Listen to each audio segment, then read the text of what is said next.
December 16 paper 1-3 on the axis below sketch the graph of y equal to 2 cos 3x right. तो मेरे पास amplitude 2 है, क्योंकि sign modulus का है तो ग्राफ नेगेटिव पे टच नहीं करेगा। तो हमारे पास पॉइंट्स क्या होंगे, 0 पर मैक्सिमम होता है, देन इट 0, मिनिमम नहीं है, मिनिमम की जगह देन मैक्सिमम हो जाएगा, फिर 0, मैक्सिमम 0 और मिनिमम वाला पॉइंट रिफ्लेक्ट होकर मैक्सिमम पर आ रहा है। ठीक है, तो जो मेरा ग्राफ बनेगा मॉडुलस की वजह से वो ऐसा बनेगा। अभी मैं ये भी बताऊंगा कि अगर मॉडुलस नहीं होता तो कैसा ग्राफ बनता है। ये है मेरा मॉडुलस की वजह से। अगर मॉडुलस ना होता तो y equal to 2 cos 3x ऐसा फंक्शन होता हमारे पास, तो 60 वाला पॉइंट जो है मिनिमम में आ रहा होता, तो ये ग्राफ फिर ऐसा होता। ठीक है, और ये पॉइंट भी यहाँ पर होता, लेकिन मॉडुलस की वजह से ये रिफ्लेक्ट हो गया। It's December 16 paper 1-3 show that cosec theta divided by cosec theta minus sine theta equals to sec square theta. तो आपके पास कोसेक थीटा किसके बराबर होता है, cosec theta is basically 1 over sine theta right. तो मेरे पास कोसेक की जगह आ जाएगा 1 over sine theta divided by 1 over sine theta minus sine theta. तो मैं डिनोमिनेटर सॉल्व कर रहा हूँ, न्यूमरेटर मेरा ऐसे ही रहेगा 1 over sine theta divided by, divided में एलसीएम आ गया, LCM is sine theta, so it will be 1 minus sine square theta. So sine theta and sine theta cancel, क्या बचा आपके पास 1 divided by 1 minus sine square theta right. 1 minus sine square theta is equals to cos square theta and 1 over cos square theta is sec square theta.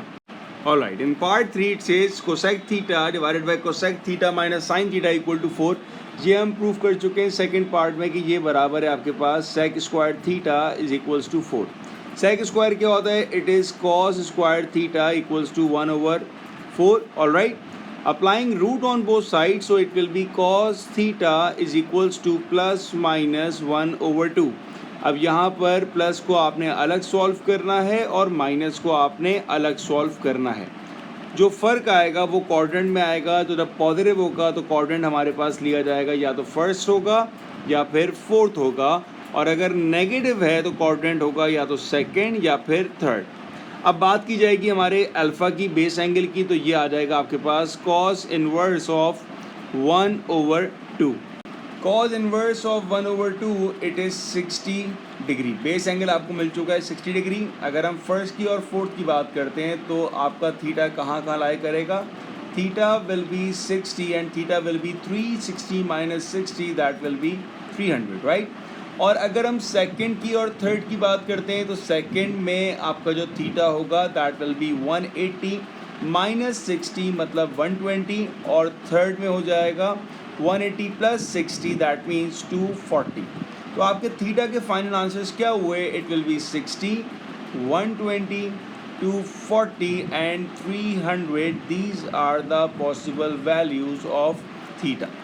Part 3, solve root 3 10 x plus pi over 4 equal to 1 for 0 x 2 pi, give your answer in terms of pi। सबसे पहली चीज़ आपका calculator इस question में radian mode पर होना चाहिए, ठीक है ना। अब यहाँ पर आपकी रेंज मॉडिफाई होगी, कैसे मॉडिफाई होगी, x की वैल्यू 0 से लेके 2 पाई है। तो मेरे पास जो एंगल है it's x plus pi over 4 right. जब मैंने x को 0 पुट किया तो मेरे पास क्या आंसर आएगा, that will be equals to pi over 4, और जब मैंने x को पुट किया 2 पाई, अब मेरा आंसर हो जाएगा 2 pi plus pi over 4 and that will B 9 pi over 4। तो मेरा आंसर अब इस रेंज में आएगा। अब आते हैं क्वेश्चन पर।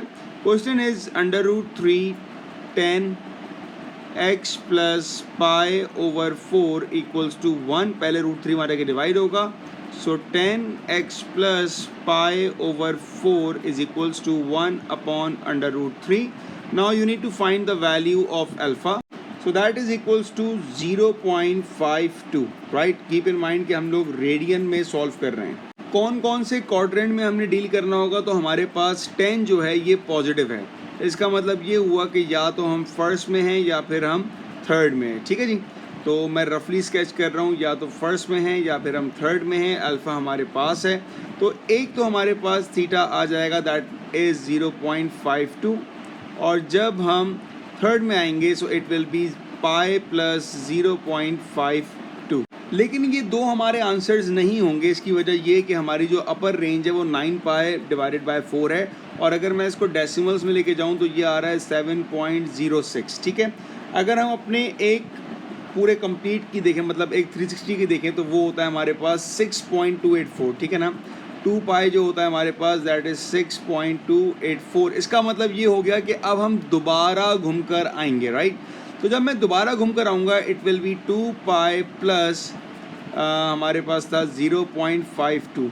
ये कौन सा है, ये मैं आपको दोबारा एक्सप्लेन करता हूँ। हमने एक दफ़ा कंप्लीट रिवॉल्यूशन किया तो हमारे पास ये दो एंगल्स आए, ठीक है। हमारी रेंज जो थी वो अब दोबारा टर्न हो सकती है, हमारे पास इसका मार्जिन है। तो जब हम दोबारा घूमकर आना शुरू करेंगे तो अब जो एंगल आएगा फर्स्ट क्वाड्रेंट का दैट शुड बी एड इन 2 पाई। तो ये आ जाएगा 2 पाई प्लस 0.52। तो ये आपकी वैल्यूज़ आ गई हैं थीटा की, और अब थीटा से हम निकालेंगे अपना एक्स, ठीक है। तो मेरे पास जो एंगल था that is x plus pi over 4, इसको मैं तीनों से इक्वेट करूँगा, is equals to 0.52, x plus pi over 4 is equals to pi plus 0.52 and x plus pi over 4 is equals to 2 pi plus 0.52। अब मुझे यहाँ से एक्स निकालना है। क्वेश्चन में कहा हुआ है आपको कि आपने अपना आंसर इन टर्म्स ऑफ पाई देना है, ठीक है। तो मैं अपना जो बेस एंगल है अल्फ़ा, इसको अगर मैं इन टर्म्स ऑफ पाई लेकर आऊँ so that is pi over 6, alright.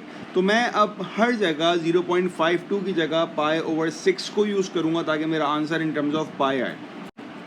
तो उसके बाद मैंने सिर्फ इनका एलसीएम लिया है, सबका सॉल्व किया है, सिंप्लीफाई किया है। तो मेरे पास एक्स के ये 3 आंसर्स आ रहे हैं। इसमें से ये वैल्यू रिजेक्ट हो जाएगी क्योंकि ये आपकी रेंज से बाहर है। ये दो आपके फाइनल आंसर्स हैं।